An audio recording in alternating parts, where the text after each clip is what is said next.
สุงคาอูจูนางคำของวันนี้เข้ามาแอลก้อยไปสุงคาจ้าจือจ้าสมยศเมื่อไหร่เข้ามาก้อยแม่เขา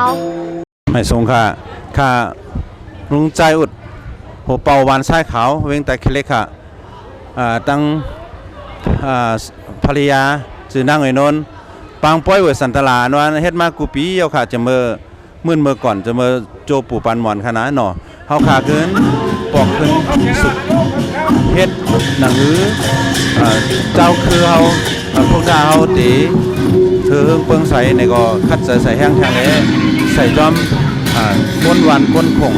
หนังหือเดเป็นน้ำหนึ่งใจเดียวกันในก่อนหนังหือพิงทุ่งเฮาเดี่ยมโหหายนั่นแหละไปสูงคาต้องคาตั้งในวางทรายขาวใน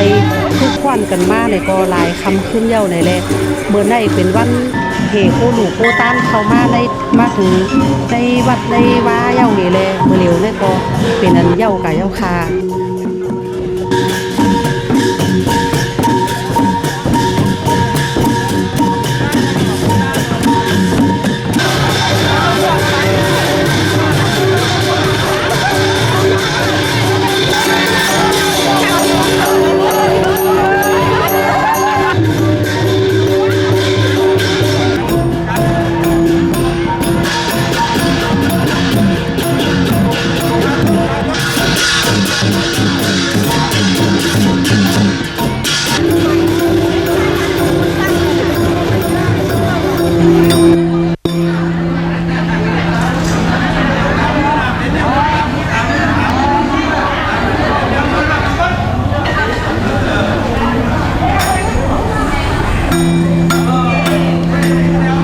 เจอว่าใจเล็กค่ะเนาะเป็น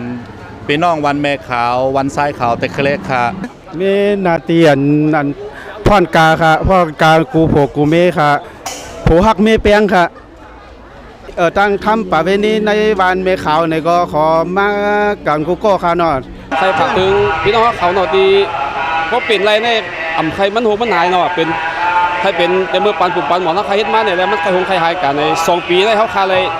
ผมเป่าหลงเขาใครเป็นเจ้าเรื่องคาเลยวันโหเสร็จเลยเฮ็ดขึ้นมาแทงไหนพวกเป็นไรก็ใครคือกูวันค่ะเนาะเป็นที่ไหนเนี่ยก็พิงทุ่งเขาขาดติ่มไรหายเนี่ยค่ะเนาะใครชนตุ่มที่ไหนครับวันที่19เนาะผมอยู่คนตั้นกันมาบ้านฮับแขกเฮาค่ะวันที่19พี่น้องตั้งวันตั้งผงตั้งพี่จุ้มน้องตั้งนอกวันนอกผงกะลีแต่มาโฮมหรือผมตั้นว่ามีหนีจมก็คนฝ่าค่ะวันที่19เป็นวันหับแขกแก้ววันที่20เป็นวันหยาดน้ำขอเชิญพ่อแม่พี่น้องกุกกุกุลมาจกันมาห่มกินห่มตาลมาสาธุอนุโมทนาค่ะเขาเป็นกุลบ้านในค้าฝ่าย